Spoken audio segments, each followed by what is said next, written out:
Hello friends, welcome back to our YouTube channel easy maths with P answer. अगर आप इस channel पे नए हो तो प्लीज़ इस चैनल को सब्सक्राइब कीजिए और आपके जितने भी friends all over Maharashtra class 9, 10, 11, 12 इनमें से किसी भी क्लास में महाराष्ट्र स्टेट बोर्ड में पढ़ते होंगे, उन सभी को मैथमेटिक्स के लिए इस चैनल को सब्सक्राइब करने के लिए आवश्यक है। देखिए, आज के इस वीडियो लेक्चर में हम क्वांटिफायर्स और क्वांटिफाइड स्टेटमेंट, ये बहुत इम्पॉर्टेंट कंसेप्ट बहुत ही अच्छी तरह से सीखेंगे। और यही क्वांटिफायर्स रिलेटेड एक्सरसाइज 1.3 का जो क्वेश्चन नंबर 1 है, वो क्वेश्चन नंबर 1 भी हम यहाँ पे बहुत अच्छी तरह से उसे सॉल्व करेंगे, बहुत अच्छी तरह से सीखेंगे। देखिए, क्वांटिफायर्स, इसके लिए हमें ओपन सेंटेंस, इसका डेफिनेशन पता होना ज़रूरी है। इसके पहले वीडियो लेक्चर में, इस चैप्टर का जो पहला वीडियो लेक्चर है, उसमें हमने ओपन सेंटेंस ये टाइप को देखा था। स्टेटमेंट किसे कहते हैं, इसके बाद में हमने फिर ओपन सेंटेंस देखा था। An assertive sentence which is either true और फॉल्स इज कॉल्ड स्टेटमेंट। मतलब जो ट्रू है तो फॉल्स नहीं रहेगा, अगर फॉल्स है तो ट्रू नहीं रहेगा, उसे कहते हैं हम स्टेटमेंट। उस असर्टिव सेंटेंस को हम स्टेटमेंट कहते हैं। लेकिन कुछ असर्टिव सेंटेंसेस उस प्रकार के भी रहते हैं जो at a time true and false दोनों भी रहेंगे, ठीक है ना। तो उस प्रकार के सेंटेंस को हम ओपन सेंटेंस कहते हैं। ओपन सेंटेंसेस लॉजिक में उनको स्टेटमेंट नहीं कहा जाता। Open sentences are not statements in logic. तो ओपन सेंटेंस ये असर्टिव टाइप का सेंटेंस रहेगा, लेकिन वो साइमल्टेनियसली ट्रू एंड फॉल्स रहेगा। देखिए, स्टेटमेंट के लिए वैसा नहीं है। स्टेटमेंट उस टाइप का असर्टिव सेंटेंस है जो अगर ट्रू है तो फॉल्स नहीं रहेगा, अगर फॉल्स है तो ट्रू नहीं रहेगा। मतलब statement at a time simultaneously true and false नहीं रहता है। लेकिन एखादा असर्टिव सेंटेंस जो साइमल्टेनियसली ट्रू एंड फॉल्स है एट ए टाइम, मतलब ट्रू भी है और फॉल्स भी है, तो उस प्रकार के असर्टिव सेंटेंस को हम ओपन सेंटेंस कहते हैं। और ये ओपन सेंटेंस स्टेटमेंट की डेफिनेशन फॉलो नहीं करता है, इसलिए हम ओपन सेंटेंस को स्टेटमेंट नहीं कहते हैं। फॉर एग्जाम्पल, देखिए यहाँ पे मैंने पहले ओपन सेंटेंस का डेफिनेशन भी लिख रखा है। An open sentence is a sentence whose truth can vary according to some conditions. उसका जो ट्रूथ है वो वेरी होते रहेगा according to some conditions which are not stated in the sentence. यह डेफिनेशन हमने इससे पहले भी देखा है, ठीक है। लेकिन यहाँ पे हम क्यों देख रहे हैं, क्योंकि क्वांटिफायर्स, इसके लिए हमें ओपन सेंटेंस ये पता होना ज़रूरी है। लुक हियर, हमने नीचे एग्जाम्पल लिया है, consider N open sentence x + 5 = 9, ठीक है। अब ये x + 5 = 9, यहाँ पे अगर मैं x की वैल्यू 4 रखूँगा तो ये इक्वेशन सेटिस्फाई होगा। मतलब x + 5 = 9, ये सेंटेंस x = 4 के लिए ट्रू है, ठीक है।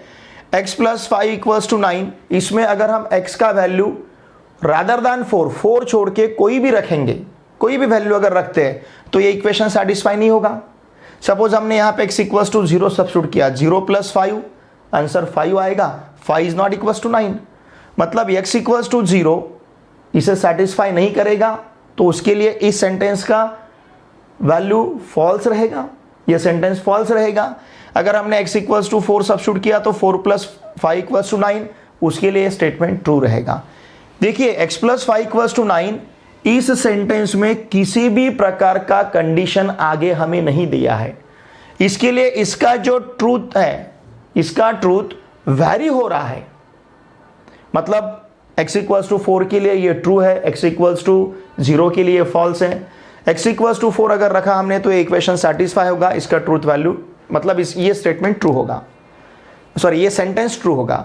लेकिन अगर हम x = 0 रखते हैं तो ये सेंटेंस फॉल्स रहेगा।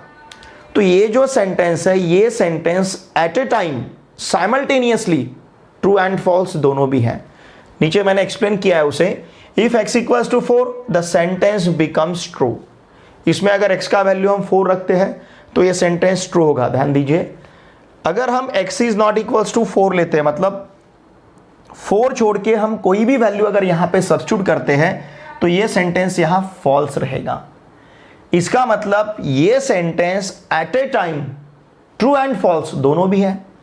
देखिए, whose truth can vary, vary मतलब चेंज होना, vary according to some conditions which are not stated in the sentence. इस स्टेटमेंट, इस सेंटेंस में जो कंडीशन स्टेट नहीं की गई है, ठीक है ना, अगर वो वैल्यू हम यहां पे कंसीडर करते हैं तो इसका ट्रूथ वेरी हो रहा है, चेंज हो रहा है। तो इस प्रकार के सेंटेंस को हम कहते हैं ओपन सेंटेंस। ये असर्टिव है, देखिए ये असर्टिव टाइप का है, लेकिन ये साइमल्टेनियसली ट्रू एंड फॉल्स है, at a time true and false है। इसके लिए इस प्रकार के असर्टिव सेंटेंस को हम स्टेटमेंट नहीं कहते, इसे कहते हैं हम ओपन सेंटेंस।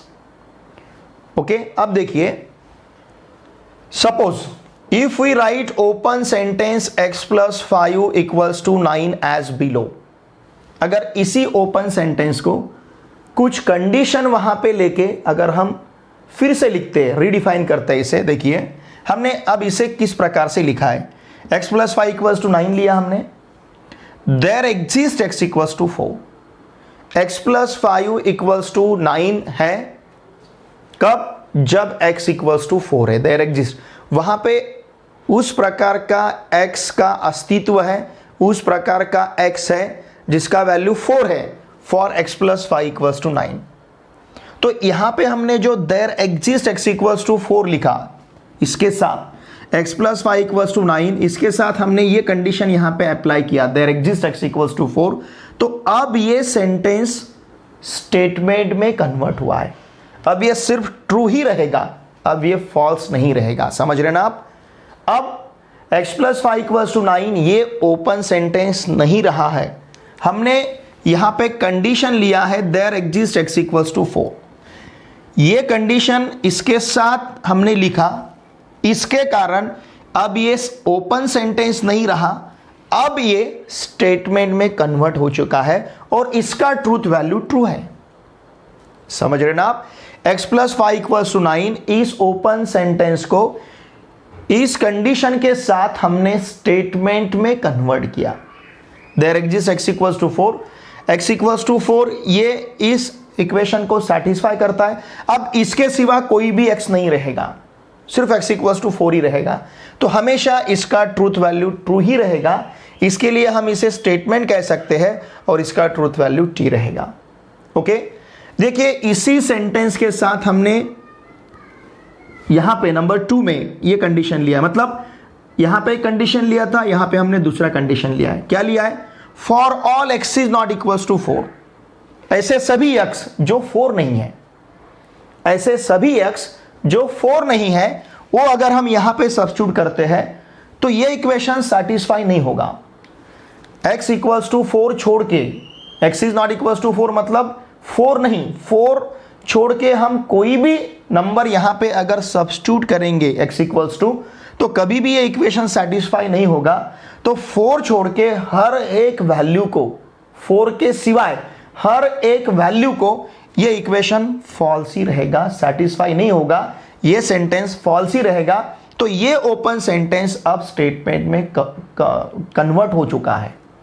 देखिए इस कंडीशन को लिया हमने, तो ओपन सेंटेंस को स्टेटमेंट में कन्वर्ट किया, उसका ट्रूथ वैल्यू हमें t मिला है। इस कंडीशन को हमने इसके साथ लिया, तो इस ओपन सेंटेंस को हमने स्टेटमेंट में कन्वर्ट किया, इसका ट्रूथ वैल्यू हमें f मिला है। x + 5 = 9, x + 5 = 9, इस ओपन सेंटेंस को कुछ कंडीशंस अप्लाई करके हमने स्टेटमेंट में कन्वर्ट किया। क्या कंडीशन थी? यहां पे हमने एक फ्रेज यूज की, देयर एग्जिस्ट, एक फ्रेज है, ठीक है, और यहां पे भी हमने एक फ्रेज यूज की, फॉर ऑल। तो देखिए दो प्रकार के फ्रेजेस, फ्रेज आपको पता है इंग्लिश में, दो प्रकार के फ्रेजेस हमने यहां पे, फ्रेजेस मीन्स जिसे हम वाक् प्रचार या फिर मनी कहते हैं मराठी में, या फिर एक या दो, एक से ज्यादा वर्ड का जो कलेक्शन रहेगा, जैसे देयर एग्जिस्ट, यहां पे 2 वर्ड्स है, फॉर ऑल यहां पे भी 2 वर्ड्स हमने यूज किए, तो इनको हम फ्रेज कहते हैं। ओपन सेंटेंस को स्टेटमेंट में, देखिए ओपन सेंटेंस के साथ इन फ्रेजेस को यूज करके हमने ओपन सेंटेंस को स्टेटमेंट में कन्वर्ट किया है, ठीक है ना। तो ये जो फ्रेजेस हमने यहां पे लिखी है, इन फ्रेजेस के कारण हमने ओपन सेंटेंस को स्टेटमेंट में कन्वर्ट किया है। जिन फ्रेजेस के कारण ओपन सेंटेंस को हम स्टेटमेंट में कन्वर्ट करते हैं, उन फ्रेजेस को हम कहते हैं क्वांटिफायर्स। बहुत ही इजी है क्वांटिफायर कंसेप्ट। देखिए, what is quantifier? The phrases used to convert open sentence into statement. Open sentence को स्टेटमेंट में कन्वर्ट करने के लिए हम जिन फ्रेजेस को यूज करते हैं, उन फ्रेजेस को हम कहेंगे क्वांटिफायर्स। डेफिनेशन मैंने नीचे दिया है, देखिए। The phrases there exist for all, इन प्रकार की फ्रेजेस जो हमने यहां पे यूज की है, there exist for all. The phrases there exist for all use to convert an open sentence into statement. Open sentence को स्टेटमेंट में कन्वर्ट करने के लिए जिन फ्रेजेस को हम यूज करते हैं, उनको कहेंगे हम क्वांटिफायर्स। अब देखिए, आपके समझ में आया होगा कि क्वांटिफायर यहां पे नेसेसरी क्यों है। क्वांटिफायर ये कंसेप्ट इंट्रोड्यूस क्यों किया गया है। ओपन सेंटेंसेस बेसिकली असर्टिव और डिक्लेरेटिव टाइप के हैं, लेकिन उनको हम स्टेटमेंट क्यों नहीं कहते हैं? Because they are simultaneously true and false. Open sentences at a time true and false रहते हैं, ठीक है। तो उनको हम, उन ओपन सेंटेंसेस को हम स्टेटमेंट नहीं कह सकते। उन ओपन सेंटेंसेस को स्टेटमेंट में कन्वर्ट किया जा सकता है by using proper phrases. Phrases use करके, वर्ड्स यूज करके, उन स्टेटमेंट कंडीशन अप्लाई करके उन ओपन सेंटेंस को हम स्टेटमेंट में कन्वर्ट कर सकते हैं। तो जिन फ्रेजेस को यूज किया जाता है, उन फ्रेजेस को हम कहते हैं क्वांटिफायर्स। ध्यान दीजिए, क्वांटिफायर बहुत ही सिंपल कंसेप्ट है। इसकी जरूरत क्या है फिर हमें? To convert open sentence into statement. Open sentence को स्टेटमेंट में कन्वर्ट करने के लिए क्वांटिफायर्स की हमें जरूरत है। इसके लिए यहां पे ये कंसेप्ट इंट्रोड्यूस करवाया गया है, ठीक है। Look here, the phrases there exist for all used to convert an open sentence into statement are called quantifiers, ठीक है। अब यहां पे टू टाइप्स के क्वांटिफायर्स हैं। There are two types of quantifiers, okay. कौन कौन से? देखिए, एग्जेंशियल क्वांटिफायर, यहां पे हमने देयर एग्जिस्ट यूज किया है। एग्जेंशियल क्वांटिफायर, देयर एग्जिस्ट, इसे डिनोट करने के लिए हम सिंबल यूज करते हैं देयर, ये इस प्रकार का, ठीक है ना। हमें ई पता है, इंग्लिश कैपिटल अल्फाबेट ई हमें पता है। इसका जो मिरर इमेज रहेगा, इसके उलट, ये हम देयर एग्जिस्ट के लिए यूज करेंगे। चाहे तो आप इसे इस प्रकार से भी लिख सकते हो, ठीक है। ये जो ई है, अगर यहां पे हमने इसका मिरर इमेज लिया, ठीक है ना, इसको हमने दर्पण में देखा, मिरर में देखा इसको हमने, तो देखिए ये हमें इस प्रकार से दिखेगा। आईने में अगर देखा इसको हमने, तो हमें ये इस प्रकार से दिखेगा। इसे हम मिरर इमेज कहते हैं, मिरर इमेज, ठीक है ना। तो ये ई का मिरर इमेज इस प्रकार का रहेगा। यही सिंबल हमने यूज किया है किसके लिए? एग्जेंशियल क्वांटिफायर के लिए। एग्जेंशियल क्वांटिफायर कौन सा रहेगा? There exist. और इस देयर एग्जिस्ट को डिनोट करने के लिए हम इस प्रकार का सिंबल यूज करेंगे, ठीक है। उसी प्रकार से दूसरा जो प्रकार है क्वांटिफायर का, ये है यूनिवर्सल क्वांटिफायर। इस यूनिवर्सल क्वांटिफायर, ये जो यूनिवर्सल क्वांटिफायर है, ये रहेगा फॉर ऑल या फिर फॉर एवरी, फॉर ऑल या फिर फॉर एवरी। और इसे डिनोट करने के लिए हम क्या करेंगे? देखिए किस प्रकार का सिंबल रहेगा, वी रहेगा, और यहां पे एक हॉरिजॉन्टल बार हमें वहां पे यूज करना है वी के ऊपर, ठीक है ना। तो ये जो सिंबल रहेगा, ये रहेगा यूनिवर्सल क्वांटिफायर के लिए, और ये जो सिंबल है ये हम यूज करेंगे इसके लिए? एग्जेंशियल क्वांटिफायर के लिए। What is existential quantifier? There exist. There exist को हम एग्जेंशियल क्वांटिफायर कहेंगे, और इसके उसे डिनोट करने के लिए mirror image of E use करेंगे। यूनिवर्सल क्वांटिफायर, फॉर ऑल को हम यूनिवर्सल क्वांटिफायर कहेंगे, और उसे डिनोट करने के लिए वी, और उसके ऊपर हमें हॉरिजॉन्टल बार लेना है, ठीक है। तो इस प्रकार से ये सिंबल हम यूज करेंगे यूनिवर्सल क्वांटिफायर और एग्जेंशियल क्वांटिफायर को डिनोट करने के लिए, ठीक है। ये रहे quantifiers. Then what is quantified statement? अब यहां पे क्वांटिफाइड स्टेटमेंट क्या रहेगा? जिस स्टेटमेंट में क्वांटिफायर्स है उस स्टेटमेंट को हम क्वांटिफाइड स्टेटमेंट कहेंगे। द स्टेटमेंट इंक्लूडिंग क्वांटिफायर्स, जिस स्टेटमेंट में क्वांटिफायर्स रहेंगे उसे कहेंगे हम क्वांटिफाइड स्टेटमेंट। ये मैंने यहाँ पे नहीं लिखा है, लेकिन ध्यान दीजिए, हम क्वांटिफाइड स्टेटमेंट किसे कहेंगे, जिस स्टेटमेंट में क्वांटिफायर आएगा। जैसे ये स्टेटमेंट है, इसमें देयर एग्जिस्ट क्वांटिफायर आया है, तो इस स्टेटमेंट को हम कहेंगे quantified statement. It is called quantified statement, इसे कहेंगे हम क्वांटिफाइड स्टेटमेंट। क्यों? क्योंकि इसमें क्वांटिफायर है। जिस स्टेटमेंट में क्वांटिफायर रहेगा that statement is called quantified. यहां पे कौन सा क्वांटिफायर है? There exist. यहां पे कौन सा क्वांटिफायर है? For all. तो इसे भी हम क्या कह सकते हैं? Quantified statement. देयर एग्जिस्ट रहेगा एग्जेंशियल क्वांटिफायर, फॉर ऑल रहेगा यूनिवर्सल क्वांटिफायर। ठीक है, तो दो प्रकार के हमारे पास क्वांटिफायर है, एग्जेंशियल क्वांटिफायर और यूनिवर्सल क्वांटिफायर। एग्जेंशियल क्वांटिफायर को डिनोट करने के लिए हम ई का मिरर इमेज यूज करेंगे, और यूनिवर्सल मतलब फॉर ऑल को रिप्रेजेंट करने के लिए सिंबल यहां पे यूज करेंगे हम वी, और उसके ऊपर हॉरिजॉन्टल एक बार हमें यूज करना है। ठीक है, अब देखिए, आशा करता हूं कि आपको क्वांटिफायर और क्वांटिफाइड स्टेटमेंट ये बहुत ही अच्छी तरह से आप समझ में आया होगा। क्यों हम यूज करते हैं quantifiers? To convert open sentence into statement. Open sentence को स्टेटमेंट में कन्वर्ट करने के लिए हम क्वांटिफायर्स यूज करते हैं। ठीक है, और जिस स्टेटमेंट में क्वांटिफायर रहेगा उसे कहते हैं हम क्वांटिफाइड स्टेटमेंट। फिर भी अगर मैंने तो आपको बहुत अच्छी तरह से यहाँ पे पढ़ाने का सिखाने का प्रयास किया है, फिर भी अगर आपको कुछ डाउट है तो प्लीज़ वीडियो के कमेंट बॉक्स में लिख के मुझे ज़रूर भेजिए, और इन वीडियो को प्लीज़ आपके फ्रेंड के साथ शेयर कीजिए, इन वीडियो को लाइक कीजिए। अब हम इससे रिलेटेड एक्सरसाइज 1.3 का जो क्वेश्चन नंबर 1 है उसे हम सॉल्व करेंगे। एक्सरसाइज 1.3 का क्वेश्चन नंबर 1 देखिए, इफ a इक्वल्स टू 3, 5, 7, 9, 11, 12 इस प्रकार के नंबर का हमें यहाँ पे सेट A दिया है। सेट A में कौन कौन से नंबर है? 3, 5, 7, 9, 11, 12। Okay, determine the truth value of each of the following. यहाँ पे जो स्टेटमेंट हमें दी है ये सभी स्टेटमेंट क्वांटिफाइड स्टेटमेंट है। क्यों क्वांटिफाइड है? क्योंकि हर एक स्टेटमेंट में क्वांटिफायर यूज किया गया है। जैसे यहाँ पे देयर एग्जिस्ट है, फॉर ऑल है, there exist, for all, there exist, for all. तो इन सभी स्टेटमेंट को हम कहेंगे क्वांटिफाइड स्टेटमेंट। अब ये क्वांटिफाइड स्टेटमेंट ट्रू है या फॉल्स है, ये यहाँ पे हमें डिटरमाइन करना है। Look here, there exist x belongs to a, first of question है, such that x - 1 equals to 8।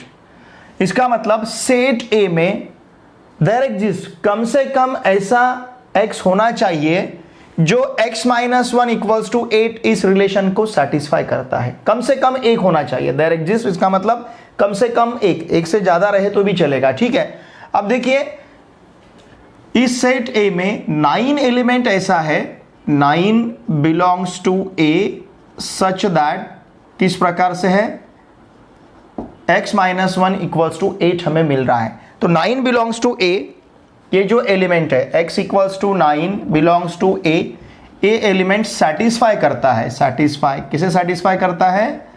Satisfy x - 1 equals to 8। x equals to 9 जो सेट A में है, 9 एलिमेंट इस प्रकार का है जो x - 1 इक्वल्स टू 8 इसको सेटिस्फाई करता है। आपने 9 - 1 फाइंड किया तो 8 मिलेगा। देयरफॉर हम क्या कहेंगे? Therefore the truth value of given statement, यहां का जो स्टेटमेंट हमें दिया है इज t, इसका ट्रूथ वैल्यू t रहेगा। फॉर ऑल, सेकंड क्या दिया देखिए, for all x belongs to a, मतलब सभी सेट A के सभी element, for all x belongs to A, set A के सभी एलिमेंट, सेट A में जितने भी एलिमेंट है सभी element x² + x is an even number, इस प्रकार का रिजल्ट हमें देते हैं। चलिए हम देखते हैं 3 हमारे पास है, 3 का स्क्वायर हमें 9 मिलेगा, 9 + 3 = 12, इवन नंबर मिल रहा है। 5 का स्क्वायर 25 + 5 30, इवन नंबर मिलेगा। 7 का स्क्वायर 49, देखिए 49 + 7, 7 का स्क्वायर कितना है 49, 49 + 7 कितना रहेगा 56, ये भी इवन नंबर है। फिर 9 का स्क्वायर 81 + 9 90, इवन नंबर है। 11 का स्क्वायर 121 + 11, इसका आंसर भी हमें इवन नंबर मिलेगा, क्या मिलेगा है 132, इवन नंबर है। 12 square is 144, 144 + 12, even number plus even number, इसका आंसर भी हमें इवन नंबर ही मिलेगा। इसका मतलब सेट ए का हर एक एलिमेंट, ये प्रॉपर्टी मतलब x² + x, इस प्रकार का आंसर हमें इवन नंबर दे रहा है। आप यहाँ पे x का वैल्यू अगर 3 रखोगे तो 3² + 3 मतलब 9 + 3 हमें 12 मिला था। x का वैल्यू अगर हम 5 रखेंगे 25 + 5 30, इवन नंबर है। x का वैल्यू अगर हम 7 रखते हैं तो 7² + 7 मतलब 49 + 7 56, वो भी इवन नंबर है। हमने 11 सब्स्टिट्यूट करके देखा, इसका आंसर हमें 132 मिला। मतलब हर एक सेट ए का हर एक एलिमेंट x² + x, हर एक एलिमेंट उसका स्क्वायर प्लस ओ एलिमेंट, इसका आंसर हमें क्या दे रहा है इवन नंबर दे रहा है। देयरफॉर हम क्या कहेंगे, देखिए x = 3 5 7 9 11 12, all these elements belong to a satisfied, ये सेटिस्फाई कर रहा है किसे, x² + x is an even number, okay. therefore हम क्या कहेंगे, therefore truth value is t, इस स्टेटमेंट का ट्रूथ वैल्यू t रहेगा। there exists x belongs to a such that x² < 0, set ए में कम से कम एक ऐसा एलिमेंट हमें मिलना चाहिए जिसका स्क्वायर < 0 आएगा। देखिए हमें पता है किसी भी रियल नंबर का स्क्वायर < 0 नहीं आता है, किसी भी रियल नंबर का। या फिर आप यहाँ पे हर एक रियल नंबर का, हर एक नंबर का, यहाँ के हर एक नंबर का स्क्वायर ले सकते हो, किसी का भी नंबर हमें निगेटिव नहीं मिलेगा। < 0 मतलब निगेटिव आना चाहिए।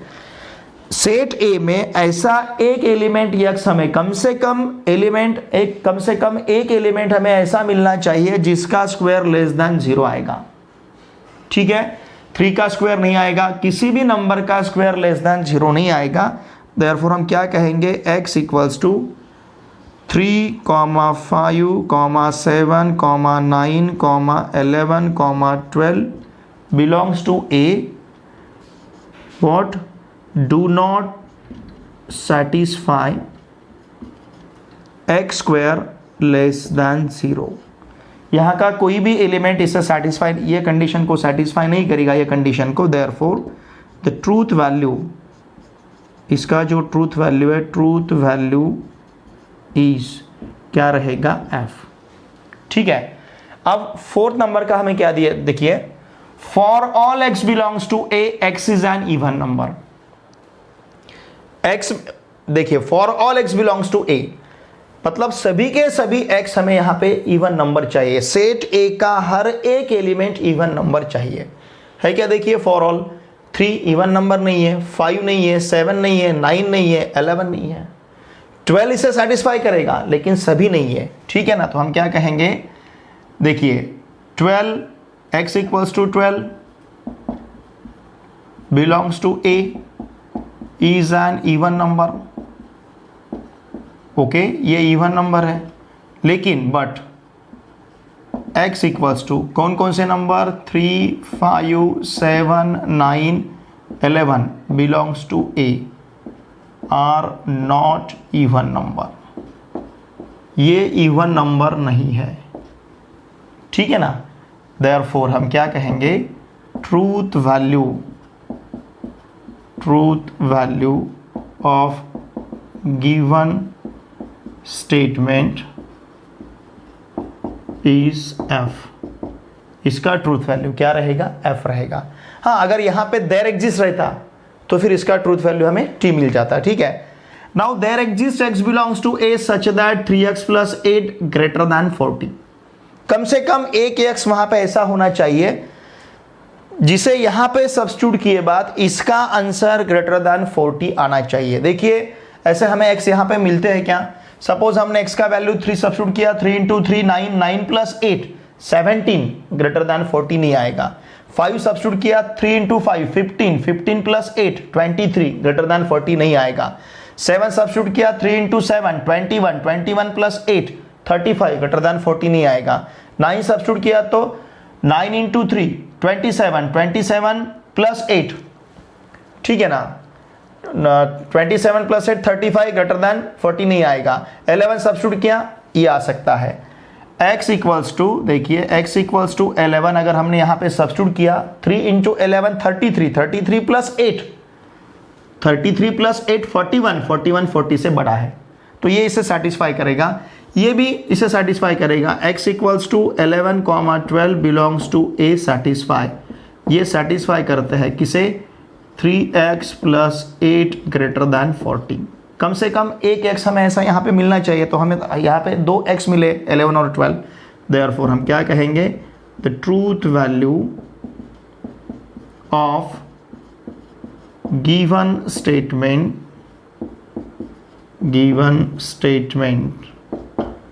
इज क्या रहेगा, ट्रू।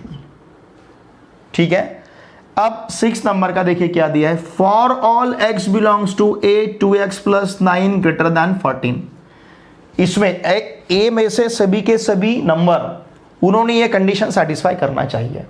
सपोज x से हमने 3 लिया, 3 इंटू 2 6, 6 प्लस 9 15, ग्रेटर देन 40 मिल रहा है हमें। अब हर एक नंबर अगर यही हमें ग्रेटर देन 14 वैल्यू दे रहा है, तो हर एक नंबर, जाहिर सी बात है हर एक नंबर ग्रेटर देन 14 हमें देगा, क्योंकि सबसे छोटा नंबर 3 है, वो यहाँ पे सब्स्टिट्यूट किए बाद जो आंसर आ रहा है ग्रेटर देन 14 है, तो उससे बड़े भी नंबर अगर हम यहाँ पे सब्स्टिट्यूट करते हैं तो ग्रेटर देन 14 ही आंसर मिलेगा। देयरफॉर हम क्या कहेंगे, x इक्वल्स टू सभी के सभी नंबर, कौन कौन से, 3 5 7 9 11 12, ये सभी नंबर बिलोंग्स टू a सेटिस्फाई कर रहे हैं, किसे सेटिस्फाई कर रहे हैं, 2x प्लस 9 ग्रेटर देन 14, इसे सेटिस्फाई कर रहे हैं। देयरफॉर हम क्या कहेंगे, the truth value is capital T। इस स्टेटमेंट का ट्रूथ वैल्यू हमें क्या मिलेगा, T मिलेगा। ठीक है, देखिए स्टूडेंट, आज के इस वीडियो लेक्चर में हमने क्वांटिफायर्स और क्वांटिफाइड स्टेटमेंट, ये कंसेप्ट बहुत ही अच्छी तरह से सीखा है। इससे रिलेटेड एक्सरसाइज 1.3 का जो क्वेश्चन नंबर 1 है, एक्सरसाइज 1.3 आपके टेक्स्ट बुक में पेज नंबर 17 पे है, ठीक है ना, तो उसका क्वेश्चन नंबर 1 जो इससे रिलेटेड था, यहाँ पे हमें हर एक स्टेटमेंट क्वांटिफाइड स्टेटमेंट दिया गया है। क्यों quantified, because every statement involving quantifier, हर एक स्टेटमेंट में क्वांटिफायर है, ठीक है ना, तो इसे हम क्वांटिफाइड स्टेटमेंट कहते हैं। तो इन क्वांटिफाइड स्टेटमेंट का ट्रूथ वैल्यू हमें डिटरमाइन करना था। This question is related with quantifiers and quantified statement, तो उसको हमने अच्छी तरह से सीखा और क्वेश्चन नंबर 1 का भी सोल्यूशन हमने बहुत ही अच्छी तरह से यहाँ पे देखा है। फिर भी अगर आपको कुछ दिक्कत है, कुछ समस्या है, कुछ डाउट है, तो प्लीज़ वीडियो के कमेंट बॉक्स में लिख के मुझे ज़रूर भेजिए। वीडियो को देखे बाद लाइक करना ना भूलिए। सब्सक्राइबर तो हमारे बहुत है, लेकिन उतने व्यूज़ नहीं आ रहे, तो इसके लिए आपको इन वीडियो को आपके फ्रेंड के साथ शेयर करना पड़ेगा। आपके कुछ डाउट है, कमेंट बॉक्स में लिख के ज़रूर भेजिए। डाउट भी नहीं है, लेकिन आपको वीडियो कैसा लगा ये तो भी आप कमेंट बॉक्स में लिख के भेज सकते हो। आपका आप जो वीडियो वॉच करते हैं उसके नीचे कमेंट है, सिर्फ वहाँ पे क्लिक करना है और आपको जो भी लगता है कमेंट करके मुझे भेजना है, ठीक है। वीडियो अच्छा लगा तो उस प्रकार से कमेंट कीजिए। अगर इसमें कुछ आपकी तरफ से वीडियो के लिए कुछ सजेशन है तो उसे भी आप कमेंट बॉक्स में लिख के मुझे ज़रूर भेजिए, ठीक है। अब हम मिलेंगे नेक्स्ट वीडियो लेक्चर में। Thanks for watching my video.